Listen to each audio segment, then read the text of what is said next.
تیری دعا سے قضا تو بدل نہیں سکتی، مگر ہے اس سے یہ ممکن کہ تو بدل جائے۔ تیری دعا ہے کہ ہو تیری آرزو پوری، میری دعا ہے تیری آرزو بدل جائے۔ تیری خودی میں اگر انقلاب ہو پیدا، عجب نہیں ہے کہ یہ چار سو بدل جائے۔ ستاروں سے آگے جہاں اور بھی ہیں، ابھی عشق کے امتحان اور بھی ہیں۔ اگر کھو گیا ایک نشے من تو کیا غم ہے، مقامات آہ فغان اور بھی ہیں۔ ہزار خوف ہو لیکن زباں ہو دل کی رفیق، یہی رہا ہے ازل سے قلندروں کا طریق۔ تہی زندگی سے نہیں فضائیں، یہاں سینکڑوں کارواں اور بھی ہیں۔ اسی روزے شب میں الجھ کر نہ رہ جا کہ تیرے زمانوں و مکان اور بھی ہیں۔ گئے دن کے تنہا تھا میں انجمن میں کہ یہاں اب میرے رازدار اور بھی ہیں۔ تو شہین ہے پرواز ہے کام تیرا، تیرے سامنے آسماں اور بھی ہیں۔ اللہ سے کرے دور تو تعلیم بھی فتنہ، املاک بھی اولاد بھی جاگیر بھی فتنہ۔ نہ حق کے لیے اٹھے تو شمشیر بھی فتنہ، شمشیر ہی کیا نعرہ تکبیر بھی فتنہ۔ تباہی کے خوف سے پرندوں کو پیچھے نہ ہٹائیں اور کسی تباہ کن راستے کی پرواہ نہ کریں۔ گونگی ہو گئی آج کچھ زباں کہتے کہتے، ہچکچا گیا ہوں خود کو مسلمان کہتے کہتے۔ قوت عشق سے ہر پست کو بالا کر دے، در میں اس میں محمد کو اجالا کر دے۔ لا ریب تیری روح کو تسکین ملے گی، تو کرب کے لمحات میں قرآن پڑھا کر۔ فلسفانہ خیالات کا اظہار یکدم بلند اور دلکش انداز میں کریں۔ میں وہ ہوں کہ پتھر سے آئینہ و شیشہ بناتا ہوں، میں وہ ہوں کہ زہر سے شربت تریاک بناتا ہوں۔ واضح قوم کی وہ پختہ خیالی نہ رہی، برق تبی نہ رہی شعلہ مکالی نہ رہی۔ تمہاری ساری پریشانیاں تمہاری خواہشوں کی وجہ سے ہیں، خواہشیں چھوڑ دو تمہیں سکون ملے گا۔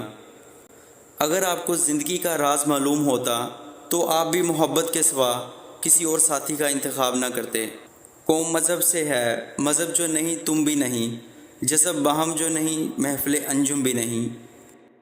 رہ گئی رسم ازاں اور روح بلالی نہ رہی، رہ گیا فلسفہ تلقین غزالی نہ رہی۔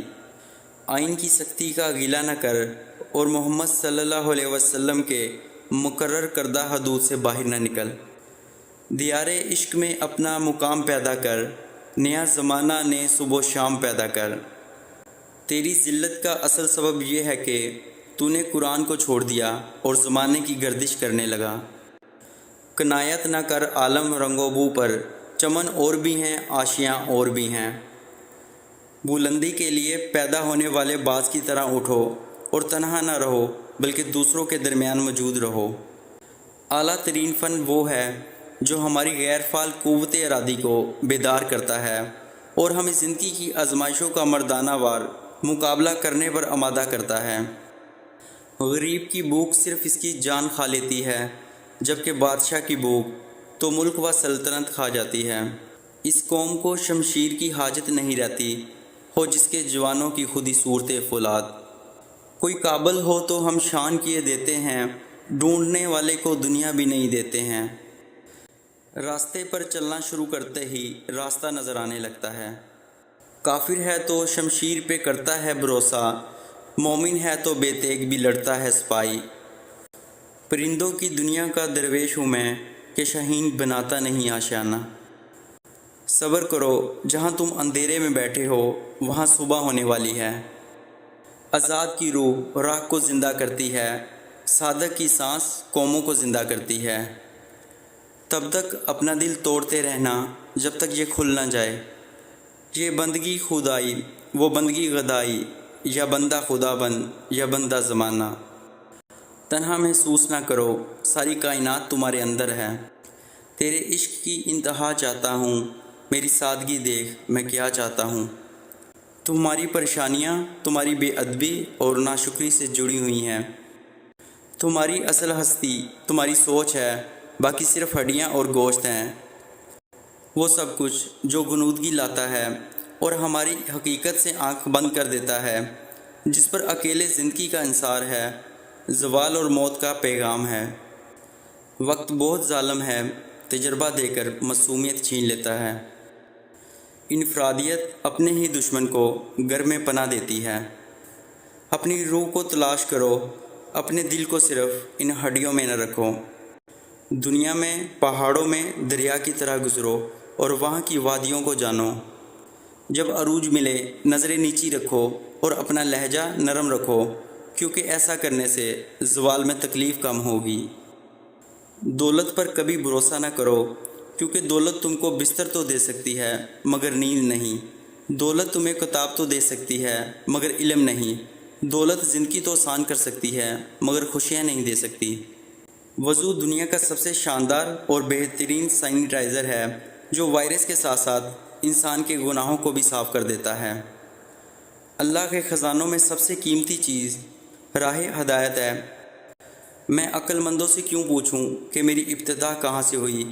میں اس سوچ میں مصروف ہوں کہ میرا انجام کہاں ہوگا۔ نمازیں پڑھنے اور صدقہ خیرات کرنے کے باوجود اگر زندگی میں سکون نہیں تو نیتوں کو ٹھیک کرو۔ نیت ٹھیک تو بیڑا پار ہے۔ انسان کا دل اور نظر قابو میں نہ ہو تو وسوسے پیدا ہوتے ہیں۔ 4 چیزیں اللہ کو نہایت پسند ہیں: غریب کی سخاوت، جوانی کی عبادت، گناہ گار انسان کی توبہ اور دولت مند انسان کی عاجزی۔ تم استغفار کی عادت اپنا لو، اللہ پاک تمہاری ہر کمزوری کو قوت میں بدل دے گا۔ غلطی کو ماننے کے لیے بھی انسان کو ظرف چاہیے ہوتا ہے، ہر کسی کے بس کی بات تھوڑی ہوتی ہے۔ جب دلوں میں فرق پڑ جائے تو فلسفے، دلیلیں اور منتیں سب بیکار جاتی ہیں۔ لوگوں کے لیے موت کو سمجھنا مشکل ہے اور زندگی کو سمجھنا زیادہ مشکل ہے۔ موت کو روزانہ یاد کیا کرو، اس سے دل نرم ہو جاتا ہے۔ ایک غلط تصور سمجھ کو گمراہ کرتا ہے، ایک غلط عمل پورے انسان کو نیچا کر دیتا ہے اور انسانی انا کی ساخت کو منہدم کر سکتا ہے۔ جب اپنے لوگ اعتبار کو توڑتے ہیں، پھر اکیلا اعتبار ہی نہیں ٹوٹتا بلکہ ہم خود بھی ٹوٹ جاتے ہیں۔ انسان بنیادی طور پر جذبہ اور جبلیت سے چلتا ہے۔ ہمیشہ سچ بولنے سے انسان کو ذہنی پریشانی سے نجات مل جاتی ہے۔ تم جتنا زیادہ خاموش رہو گے اتنا زیادہ سننے کے قابل ہوگے۔ وہ غریب ہے اور اس کی دولت لامتناہی ہے، اس کی غربت نے اسے ہر ہاتھ سے آزاد کر دیا ہے۔ اداس لوگوں کے ساتھ زیادہ دیر تک مت بیٹھو۔ جب آپ باغ میں جاتے ہیں تو کیا آپ جھاڑیوں کو دیکھتے ہیں؟ یہ انسان کا بڑا کام ہے کہ وہ اپنے ارد گرد موجود کائنات کی گہری امنگوں میں شریک ہو اور اپنی قسمت کے ساتھ ساتھ کائنات کی تقدیر کو بھی بانٹ لے۔